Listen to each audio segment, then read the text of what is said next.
ओम शांति। सभी बोलेंगे ओम शांति, ओम शांति। तो विशेष सभी माताएं बैठे हैं। वैसे तो माताओं के अंदर बहुत सारे गुण होते हैं और माताओं के अंदर सहन शक्ति का गुण होता है, लेकिन कभी कभी सहन शक्ति की कमी के कारण जीवन में विभिन्न प्रकार की क्या होते हैं, समस्याएं आ जाते हैं। तो अगर माताओं को शिव शक्ति बनना है, शक्तिशाली बनना है, इसीलिए बाकी और सभी गुणों के साथ साथ एक सहन शक्ति के गुण को धारण करना है, क्योंकि इस गुणों की कमी के कारण मन में व्यर्थ चिंतन बहुत चलता है। क्या करूं, कैसे करूं, ये ऐसा होता है, वैसा होता है, और ये व्यर्थ चिंतन, पर चिंतन शिव शक्ति के बजाय कमजोर बना देता है। इसीलिए हमें सहन शक्ति का गुण, और वैसे तो योगी जीवन में सहन शक्ति बड़ी आवश्यक है। अगर सहन शक्ति की कमी है तो हम आत्मचिंतन, परमात्मा चिंतन, ज्ञान का चिंतन, मनन चिंतन नहीं कर सकते। वैसे तो भाइयों में भी सहन शक्ति की कमी है, लेकिन भाइयों के अंदर अगर सहनशीलता का गुण कम होता है तो क्रोध का रूप धारण करता है, और माताओं के अंदर अगर सहन शक्ति की कमी है तो परचिंतन का रूप धारण करता है। और परचिंतन करने से समय व्यर्थ चला जाता है। अगर हम सहन शक्ति का गुण धारण करते हैं तो सहन शक्ति से हम शांति का गुण, एकाग्रता का गुण, एक रस का गुण, अंतर्मुखता का गुण, इस आध्यात्मिक गुण को धारण कर सकते हैं। अगर हमारे पास सहन शक्ति आई, या आध्यात्मिक गुण आएंगे, और जिससे इस ज्ञान मार्ग में चलना बहुत सरल लगेगा। अगर हमारे पास सहन शक्ति का गुण आता है जिसे हम आत्माभिमानी स्थिति में सहज टिक सकते हैं, सहन शक्ति का गुण अगर आएगा तब हम मनन चिंतन, विचार सागर मंथन बहुत अच्छा कर सकते हैं। और जो सहनशील है, कोई भी परिस्थिति में वो अचल अडोल रह सकता है। आज का वरदान था ना, कारणों का क्या करो, निवारण। जो कारणों का निवारण करता है, समस्या का समाधान करता है, वो जीवन की हर परिस्थिति में अचल अडोल रह सकता है। इसीलिए हमें क्या करना है, इस सहन शक्ति को सीखना बड़ा जरूरी है। टोटल इस ज्ञान मार्ग का मूल फाउंडेशन है, योग का मूल फाउंडेशन है सहन करना। सहन करना अर्थात जीवन में आने वाली हर परिस्थिति को स्वीकार करना और उस परिस्थिति के प्रमाण चलना। अगर हमारे पास ज्ञान है, हम रोज मुरली सुनते हैं, लेकिन अगर कोई बातों को हम सहन नहीं करते तो फिर एकाग्रता का अनुभव नहीं कर पाएंगे और उस ज्ञान को जीवन में अप्लाई नहीं कर पाएंगे। इसलिए हमें क्या करना है, इस एक गुण को डेवलप करना है। तो इस सहन शक्ति का गुण हमारे जीवन में डेवलप हो जाए, उसके लिए क्या करें? पहली बात है, हम अपने दृष्टिकोण को और दृष्टि को परिवर्तन करें। हमें कोई परिस्थिति या कोई बातें सहन नहीं होती। क्यों? क्योंकि हमारा दृष्टिकोण निगेटिव है। जिसका दृष्टिकोण निगेटिव है, चाहे परिस्थिति के प्रति, चाहे व्यक्ति के प्रति, उसको सहन नहीं होगा। और जिसको सहन नहीं होता वो फिर क्यों हुआ, कैसे हुआ, ऐसे कैसे हुआ, इसने क्यों कहा, उसका चिंतन करता है। वास्तव में परिस्थितियां कुछ नहीं है, परिस्थिति हमारा निगेटिव दृष्टिकोण है। मैंने कहीं एक बहुत सुंदर एक घटना सुनी थी। कहीं एक माता जी थी, तो उसके ही पड़ोस में एक दूसरी माताजी का घर था और उसके घर से, उस माताजी के घर से वो पड़ोसनी का छत दिखाई पड़ता था। लेकिन उस माताजी का उस पड़ोसनी के प्रति बहुत ही ईर्ष्या थी। रोज क्या करते हैं, उसके जो छत पर कपड़े सुखाए होते हैं, उस कपड़े को देख करके कहते हैं, पता नहीं है माताजी, देखो इसको कपड़े धुलाई करने की भी अक्ल नहीं है, कितने मैले कपड़े हैं, कितने गंदे गंदे कपड़े सुखाते हैं। तो रोज ये क्या करते हैं, अपने पति को सुनाते हैं। तो पति को सुनाते हैं। तो एक दिन क्या हुआ, जब उसने कपड़े उसके देखे तो बहुत अच्छा साफ कपड़े दिखाई पड़े। तो पति को कहते, पता नहीं आज इन्होंने कौन सा सर्फ यूज किया, कौन सा साबुन यूज किया, पता नहीं आज कपड़े कितने साफ स्वच्छ हैं। तो पति ने धीरे से कहा, आज मैंने अपने घर के खिड़कियों को साफ किया है।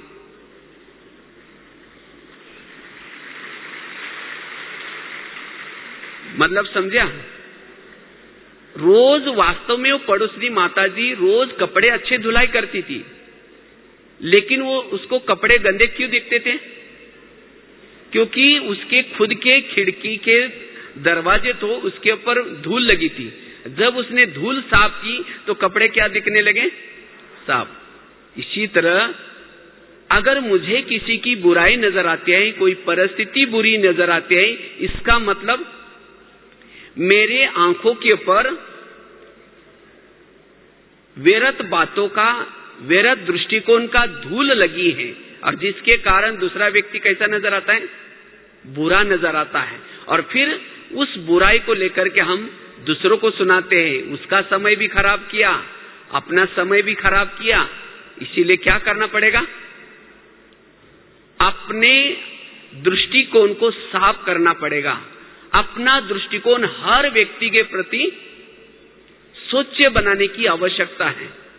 तो जिसने दृष्टिकोण को स्वच्छ बनाया, हर व्यक्ति के प्रति अपने दृष्टि को स्वच्छ बनाया, उसके जीवन में हर परिस्थिति को सहन करने की ताकत आ सकती है।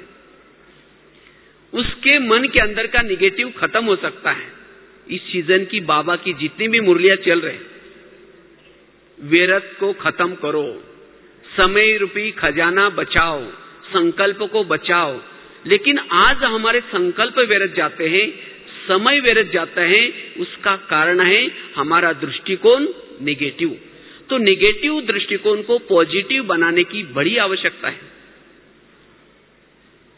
तब जाकर के हमारे अंदर हर परिस्थिति को सहन करने की शक्ति आ सकती है। दूसरी बात है, अगर हम सहन करने का हमारे जीवन में गुण डेवलप हो जाए, हर परिस्थिति को हम सहन करें, उसके लिए क्या करना है? उसके लिए कर्मों की गुह्य गति को बुद्धि में याद रखना है। हमारे जीवन में जो परिस्थिति आती है, जो बातें आती हैं, ये हमारे ही अनेक जन्मों में किए हुए कर्मों का फल होता है। हम जो आपस में एक दूसरे के संपर्क में आते हैं, किस आधार से आते हैं? हमारे पिछले जन्मों के कर्मों के आधार से। कोई किसी का पति बन रहा है, कोई किसी का बच्चा बन रहा है, कोई किसी की सास बन रहे। और जब वो पिछले जन्मों के कर्मों के हिसाब को चुक्त करना चाहते हैं, कोई परेशान करेगा, कोई तंग करेगा, कोई चुगली करेगा, और जब ये घटना हमारे सामने आते हैं, तब हम सोचते हैं ये ऐसा क्यों करता है, इसने ऐसा क्यों किया, ये मेरे साथ ही ऐसा क्यों करता है। और इससे ये बातें हमें सहन नहीं होती। और जब सहन नहीं होती तो मन में बहुत सारे विचारों के तूफान चलते हैं। फिर ऐसी आत्मा क्या करेगी? ना आत्मचिंतन कर सकते हैं, ना योग लगा सकते हैं। योग में माया आते, मैंने कोई राक्षस आकर के नहीं लाता। योग की माया क्या है? सारा दिन किसी ने कुछ बोला, कुछ कहा, कुछ इंसल्ट किया, वही बातें योग में बैठेंगे तो याद आएगी, तो योग की एकाग्रता भंग हो गई। इसीलिए हमें क्या करना है? इस कर्मों के गुह्य गति को बुद्धि में रखना है। जो भी मेरे सामने परिस्थिति आ रही, ये मेरे ही कोई कर्मों का फल है। इसीलिए मुझे क्या करना है? उसको सहन करना है, उसका सामना करना है, उसके बारे में सोचना नहीं। तब जाकर के सहन शक्ति का गुण डेवलप होगा। तीसरी बात है, अगर हमारे पास सहन शक्ति आए, परिस्थिति के विचार ना चले, उसके लिए क्या करना है? मेरे को तेरे में बदलना है। बाबा ने कहा ना पिछले मुरली में, मेरे को क्या करो? तेरे में।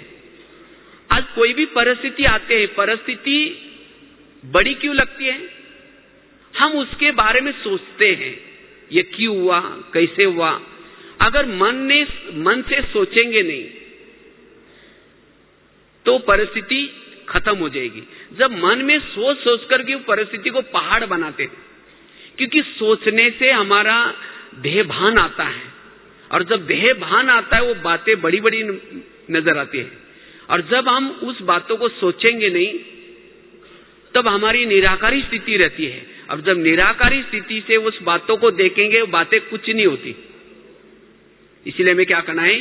कोई भी बातों के बारे में सोचना नहीं। मेरा काम है प्रभु का चिंतन करना, सकारात्मक चिंतन करना, और प्रभु का काम है भक्तों के जीवन में, बच्चों के जीवन में जो समस्या आई उससे उसका कल्याण करके दिखाना। अगर कोई भी परिस्थिति के बारे में हम सोचते हैं, इसका मतलब प्रभु के ऊपर मेरा विश्वास नहीं है, वो बैठा है। कोई भी परिस्थिति, अगर आपके लिए कोई खड्डा खोदता है, आपकी कोई बुराई करता है, उसी खड्डे से वो आपका कल्याण करके दिखाएगा। लेकिन कब? जब आप उस परिस्थिति में उसके ऊपर विश्वास रखेंगे, उसी समय भी आप आत्मचिंतन, परमात्मा चिंतन और बाबा का चिंतन करेंगे तब। इसलिए मैं परिस्थिति के बारे में नहीं सोचना है। अगर परिस्थिति के बारे में सोचा, मतलब उस बाबा के ऊपर आपका विश्वास नहीं है, उसके ऊपर भरोसा नहीं है, तब वो परिस्थिति, हमें परिस्थिति महसूस नहीं होगी, लेकिन कुछ दे के चली जाएगी। तब हमारे अंदर ये सहन शक्ति का गुण आएगा, और तब परिस्थिति क्रिएट करने वालों के प्रति आपकी दुआएं निकलेगी। लेकिन कभी कभी क्या होता है, जब किसी की बातों को हम सहन नहीं करते तो उसके प्रति हमारा दृष्टिकोण और निगेटिव बनता है, उसको हम बद्दुआएं देते हैं, उसके अवगुण देखते हैं, उसे किनारा करते हैं। यह कोई परिस्थिति का कारण निवारण नहीं है, वो और परिस्थिति को ज्यादा क्रिएट कर रहे हैं। इसीलिए हमें क्या करना है?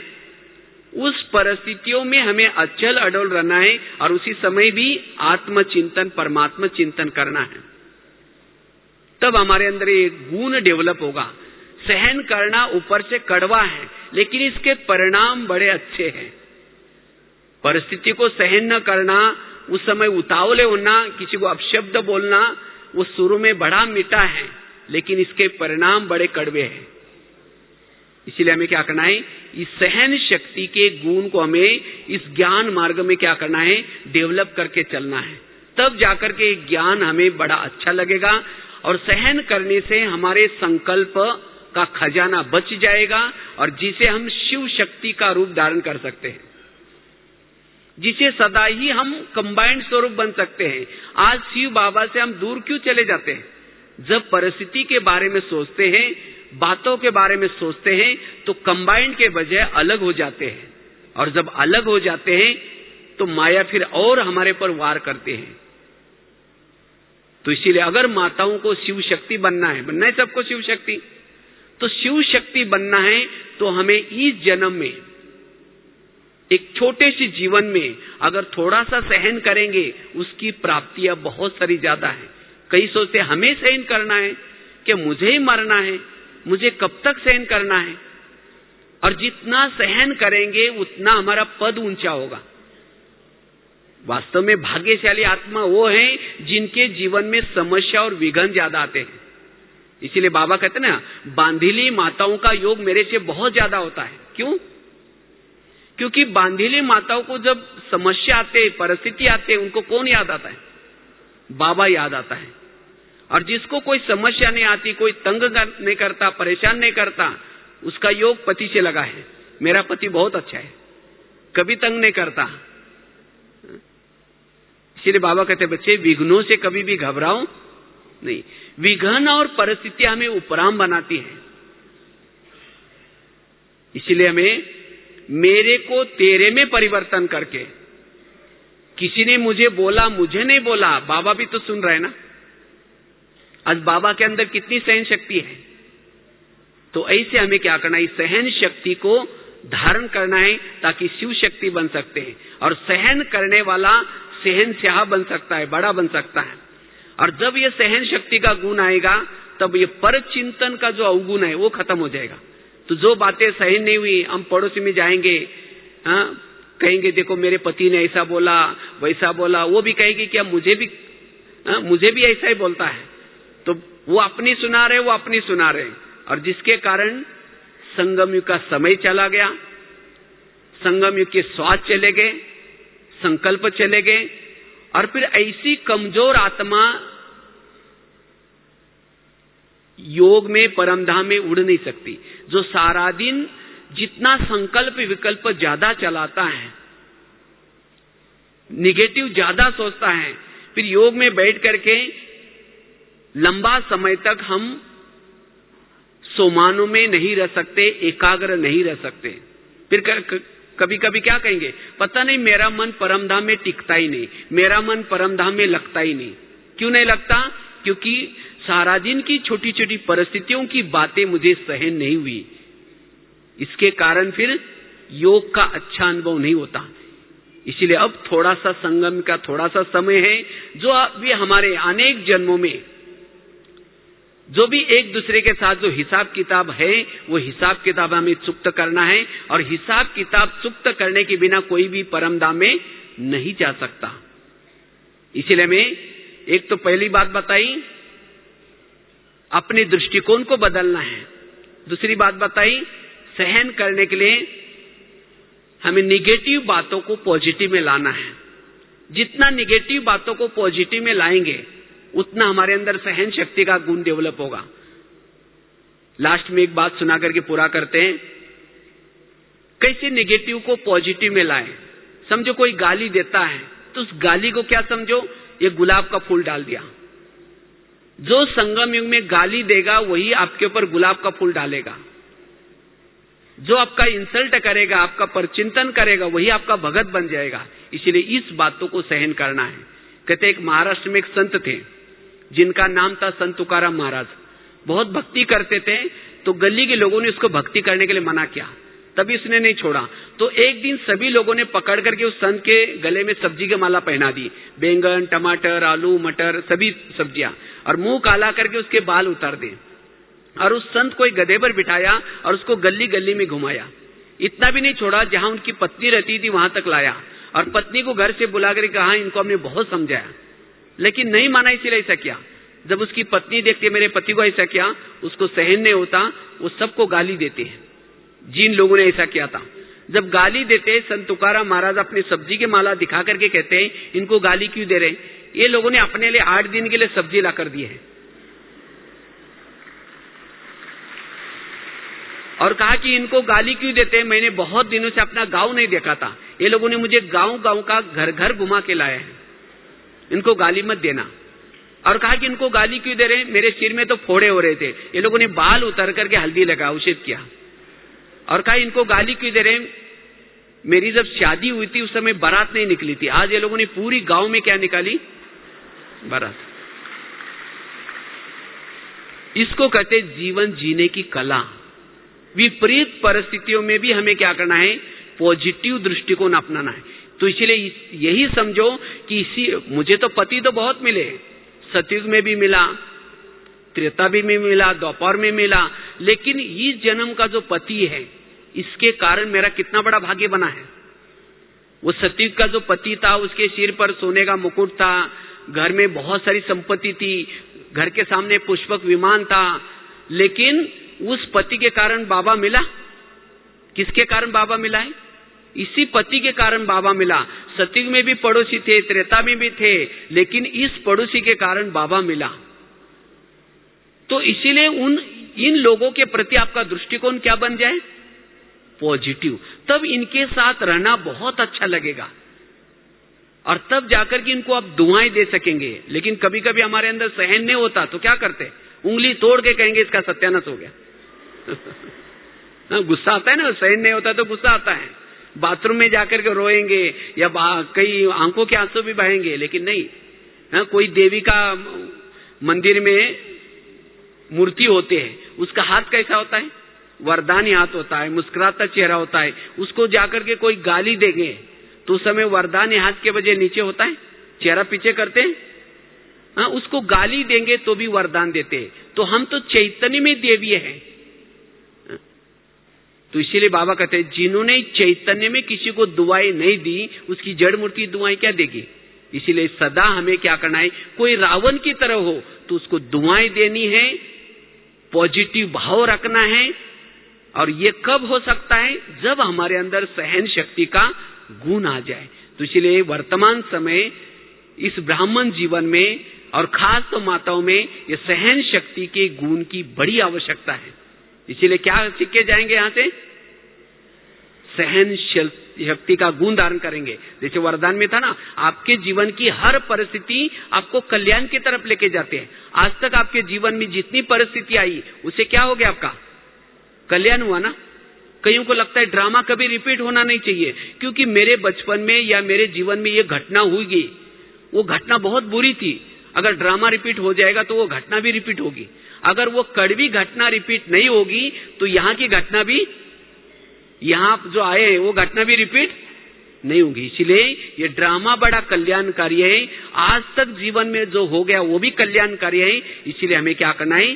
सदा ही हर परिस्थिति को खुशी खुशी से सहन करना है। तब हमारा मन शांत रहेगा, संकल्प नहीं चलेंगे। नहीं तो संकल्प चलने से दिमाग गर्म हो जाता है, और दिमाग गर्म होने से शरीर में केमिकल्स उतरते हैं और उससे कई प्रकार की बीमारियां होते हैं। किसी को पेट की बीमारी होती है। क्यों? जिसको सहन नहीं होता, ईर्ष्या करते, ईर्ष्या करने से पेट की बीमारी होती है। इसलिए कहते हैं ना, तुम मेरे को देख करके तुम्हारे पेट में जलन होता है क्या?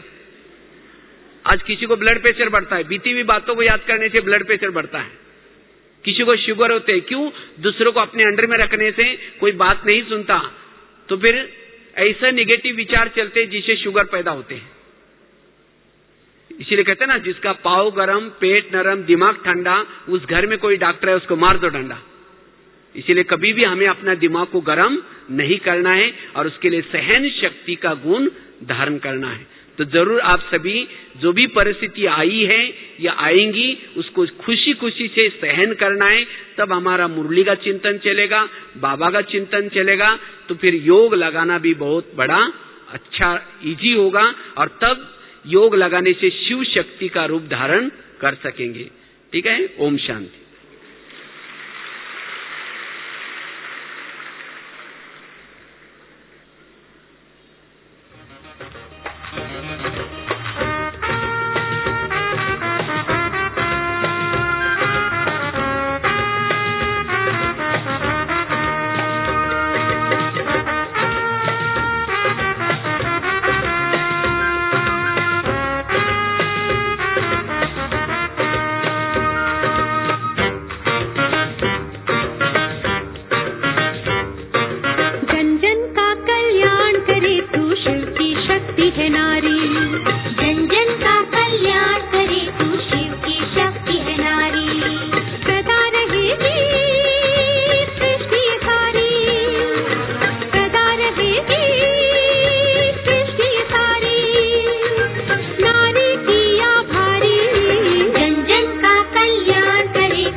तेरी कठिन तपस्या से तो महाकाल भी हारा, तेरी कठिन तपस्या से तो महाकाल भी हारा।